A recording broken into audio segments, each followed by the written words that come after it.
Hello students, today we are going to start our new topic excess pressure inside a liquid drop, है ना। तो इसमें देखिए हम देखते हैं एक लिक्विड ड्रॉप है ना। तो अब आपको ये बताता हूं मैं कि उसके एक जो लिक्विड ड्रॉप है ना, ये ड्रॉप है आपकी लिक्विड। अब इस पे कौन कौन से फोर्स प्रेशर ऐड करते हैं वो हम देखते हैं। एक तो एटमॉस्फेरिक प्रेशर इसको चारों तरफ से अंदर कर रहा है, ठीक है, ये बात समझ आएगी।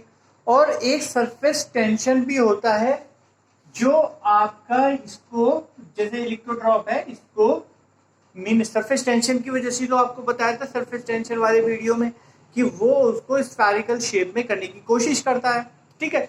तो वो भी एक तरह से अंदर की तरफ फोर्स एक्ट कर रहा है। तो सरफेस टेंशन भी इसको, सरफेस टेंशन की वजह से वो अंदर की तरफ फोर्स लगेगा। अब दोनों फोर्स, एटमॉस्फेरिक प्रेशर भी और जो आपका सरफेस टेंशन है वो भी दोनों अंदर की साइड लग रहे हैं, है ना। और हर लिक्विड ड्रॉप है, इसका मतलब वो इक्विलिब्रियम में है। इक्विलिब्रियम का मतलब ये है वो अगर एक ही डायरेक्शन में फोर्स लग रहे हैं तो वो ड्रॉप का जो साइज है वो कम कम होता चला जाना चाहिए था, ठीक है, क्योंकि फोर्सेस लग रहे हैं। अब वो कहीं रुका क्यों?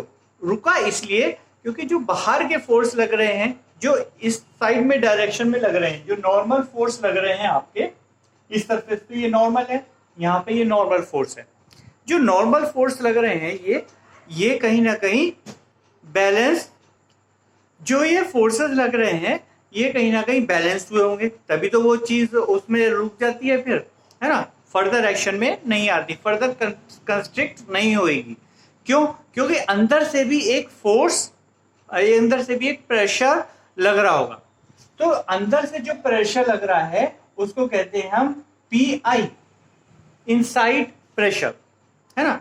अब हमें ये प्रूव करना है कि ये जो इनसाइड वाला प्रेशर है ये बाहर वाले प्रेशर से ज्यादा होता है, एटमॉस्फेरिक प्रेशर से ज्यादा होता है। वो कैसे हम प्रूव कर सकते हैं? इसका मतलब इसके अंदर एक्सेस प्रेशर है, ज्यादा प्रेशर है, एटमॉस्फेरिक प्रेशर से भी ज्यादा प्रेशर इसका अंदर है ना। वो देखिए, अब देखिए दो फोर्स अंदर को ऐड कर रहे हैं, एक फोर्स बाहर को ऐड कर रहा है। तो इसका मतलब क्या हुआ? PI जो है आपका, PI is equal to surface tension वाला S प्लस P नॉट, है ना। सरफेस टेंशन की वजह से जो प्रेशर आ रहा है और इनसाइड और एक्सटर्नल प्रेशर, एटमॉस्फेरिक प्रेशर, उसको बैलेंस कर रहा है ये PI, है ना। तो इसका मतलब क्या हुआ?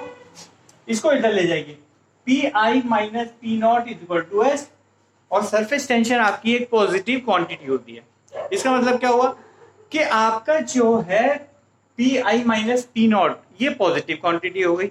इसका मतलब PI बड़ा है, P नॉट छोटा है।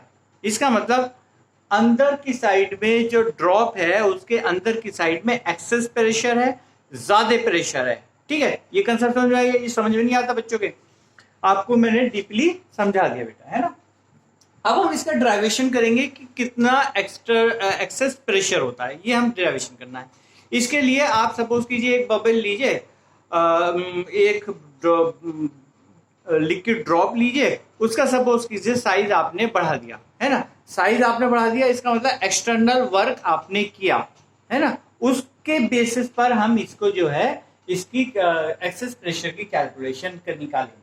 आप देखिए, इनिशियल सरफेस एरिया सपोज कीजिए लिक्विड ड्रॉप है, और फिर इसका साइज बढ़ा के ये आपका R प्लस DR न्यू इसका जो है वो रेडियस हो गया, है ना। इसका साइज बढ़ गया ना तो रेडियस बढ़ जाएगा। तो initial surface area 4πr², spherical surface area का, स्फेरिकल कोई है R रेडियस की, तो उसका सरफेस एरिया 4πr² होता है। अब ये बढ़ के R प्लस DR हो गया, तो final surface area R plus DR का स्क्वायर, इसको खोलोगे तो ये आपका DR वाली टर्म जो है, DR का मतलब बहुत छोटा, थोड़ा सा बढ़ाया आपने ये, है ना। तो DR बहुत छोटा है तो इसका स्क्वायर और भी छोटा होगा, छोटी चीज का स्क्वायर और छोटा हो जाता है। ठीक है, जैसे 0.5 है, 0.5 का स्क्वायर 0.25 उससे आधा हो गया है ना, कम हो जाता है। तो इसका मतलब क्या हुआ, इसको नेग्लेक्ट कर दो। इसको नेग्लेक्ट करने के बाद सिर्फ ये दो टर्म बची और वो आपका लगभग फाइनल सरफेस एरिया इतना आ जाता है। ठीक है, अब इंक्रीज कितना हुआ सरफेस एरिया, पहले इतना था 4πr², अब इतना हो गया, तो इंक्रीज कितना हुआ, इसमें से इसको सब्ट्रैक्ट कर देंगे। वो सब्ट्रैक्ट करके आपका सिर्फ ये वाली टर्म आपकी बचेगी, increase in the surface area आपकी इतनी बचेगी। अब वर्क कितना किया गया, वर्क जो इंक्रीज सरफेस एरिया को बढ़ाने में जो वर्क किया गया वो इसका मतलब इंक्रीज इन सरफेस एनर्जी में स्टोर हो जाता है। सरफेस एनर्जी आपको पहले इससे पहले वीडियो में सरफेस एनर्जी समझा दी गई है ना। तो वो जो वर्क किया आपने इसको बड़ा करने में, तो वो वर्क इसकी सरफेस एनर्जी में स्टोर हो गया। और सरफेस एनर्जी क्या होते हैं, increase in surface area into surface tension.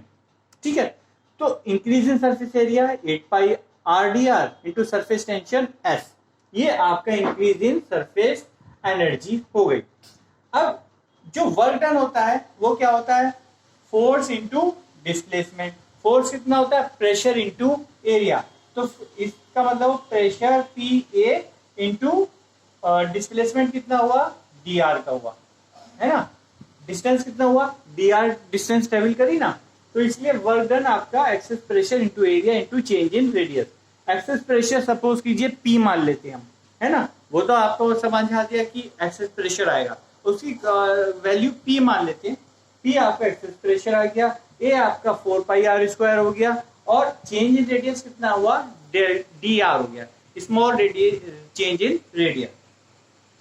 अब ये जो वर्क डन है वही तो एक्सटर्नल वर्क डन किया था हमने, तो इसका मतलब इन दोनों को इक्वेट कर देंगे, क्योंकि वर्क डन कहीं और से बाहर से तो हुआ नहीं, हमने ही करा, उसकी वजह से सरफेस एनर्जी भरी, और कितना हमने वर्क किया वो हमने इतना किया, तो दोनों को इक्वेट कर देते हैं। दोनों को इक्वेट करने के बाद आपका जो P आता है इसको डिनोमिनेटर में ले जाएंगे, और आपकी टर्म्स कैंसिल करके P आ गया आपका 2s/r, और P क्या लिखा था आपने, एक्सेस प्रेशर। एक्सेस प्रेशर क्या होता है, Pi माइनस P0। ठीक है, ये बात तो समझ में आ गई। तो इसका मतलब क्या हुआ, Pi माइनस P0 किसके बराबर होता है, 2s/r। इसका मतलब ये मत समझ लेना कि ये तो पहले s था, अब ये कितना आया, तो मैंने सरफेस टेंशन की वजह से जो प्रेशर है वो यहाँ पे काउंट करा था, इसलिए सिर्फ s पे शो कर दिया था, है ना। ये s आपका सरफेस टेंशन वाला है, ये प्रेशर ड्यू टू PS लिख लीजिए, PS surface pressure due to surface tension, pressure due to surface tension, इस तरह से लिख लीजिए, है ना, फिर आपको कंफ्यूजन नहीं होगा। तो इसका मतलब एक्सेस प्रेशर क्या हो गया, 2s/r हो गया। ठीक है बेटा, तो अब हम करेंगे नेक्स्ट टॉपिक हमारा excess pressure inside a soap bubble है, वो भी बहुत इंपॉर्टेंट है। एक ना एक आपका एग्जाम में कभी ना कभी ऑल्टरनेट ईयर्स में एक तो जरूर आ जाता है ना। होपफुली इस बार ये टॉपिक आपका एग्जामिनेशन में पूछा जा सकता है। ठीक है, till then thank you and have a nice day.